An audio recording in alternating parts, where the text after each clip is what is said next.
હું જૂનાગઢ જિલ્લાના જામકા ગામનો વતની સિદ્ધપરા દિલીપભાઈ છું. મારું ગામ જામકા ગીર છે. 1999 પહેલાં અમારા ગામની પાણીની પરિસ્થિતિ એવી હતી કે પીવા માટે પણ બહારથી ટાંકા મગાવવા પડતા હતા પાણીના.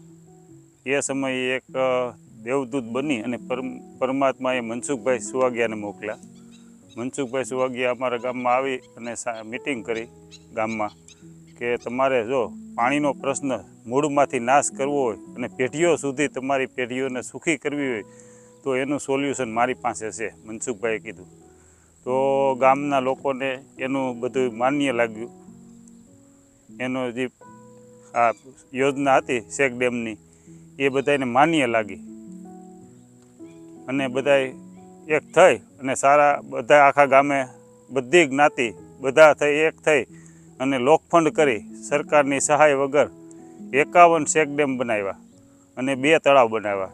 એનાથી અમારા ગામમાં જે પાણીની પીવાની સમસ્યા હતી એ તો હલ થઈ ગઈ, પણ અમારા ગામમાં કૃષિ પેદાશ 1999 પહેલાં એકથી એક ચોમાસું પાક આવતો અને શિયાળે અમુક લોકો લઈ શકતા.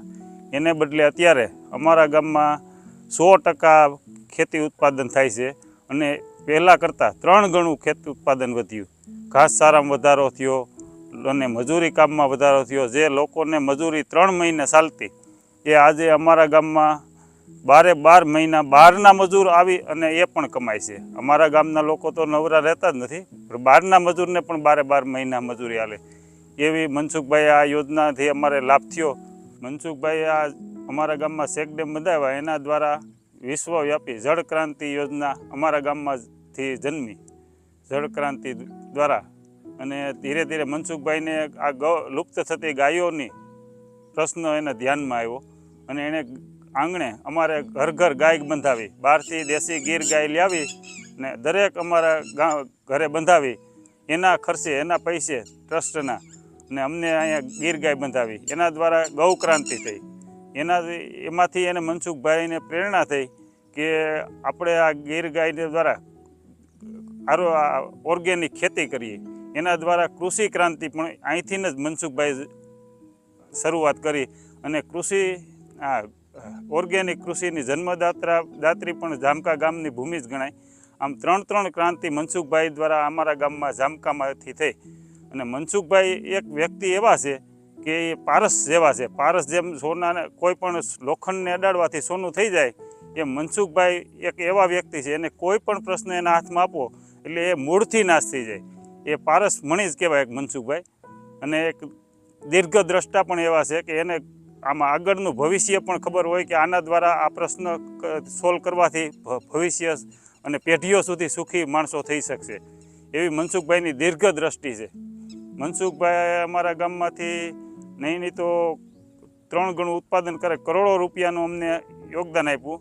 અને અમારા ગામનો આમ તો જોઈએ તો આર્થિક જીર્ણોદ્ધાર પણ મનસુખભાઈ દ્વારા જ થયો.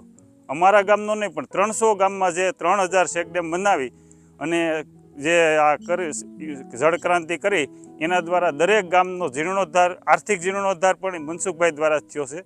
અને એમ આ અમારા જે ગામે શેક ડેમ બંધાવ્યો એનો જ નહીં પણ આજુબાજુના ગામનો પણ આ જીર્ણોદ્ધાર એના દ્વારા થયો છે, આર્થિક જીર્ણોદ્ધાર. કારણ કે એને પણ પાણીનો લાભ મળ્યો. આજુબાજુના એક ગામ બાંધે એટલે 5 ગામને લાભ જાય. એવી રીતે આ અનેક ગામોને લાભ થયો. 300 ગામમાં બાંધ્યો એના દ્વારા 1500 ગામને પણ લાભ થયો હશે ને.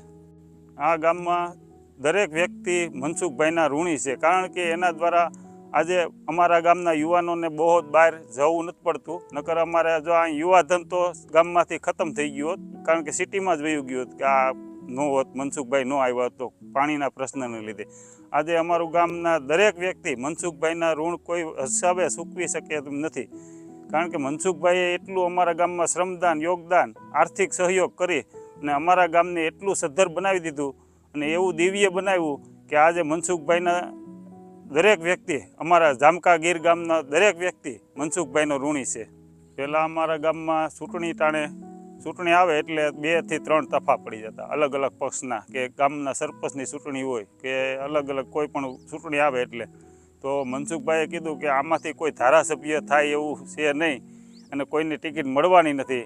એના કરતાં તમે સંપીને રહ્યો અને મનસુખભાઈનું માન્ય રાખી અને આખું ગામ અત્યારે કોઈ પણ ચૂંટણી આવે એક જ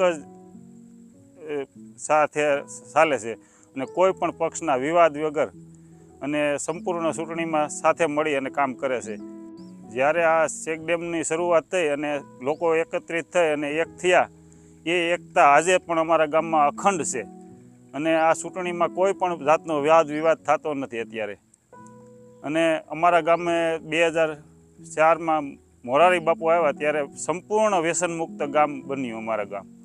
એમાં મેં પણ વ્યસનમુક્ત કર્યું અને મારે આજે બહુ જ ફાયદો થયો મારે શરીરમાં અને આર્થિક રીતે. સંપૂર્ણ વ્યસનમુક્ત છું હું.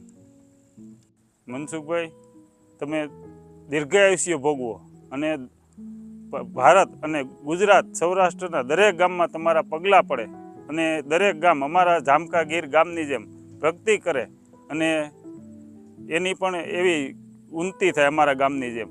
અને મનસુખભાઈ, તમે જ્યાં સુધી જીવો ત્યાં સુધી દરેક ગામમાં અમારા ગામની જેમ પ્રગતિ કરાવતા રહો એવી અમારી દિલની અભિલાષા છે, એવી અમારી અંતરની અભિલાષા છે.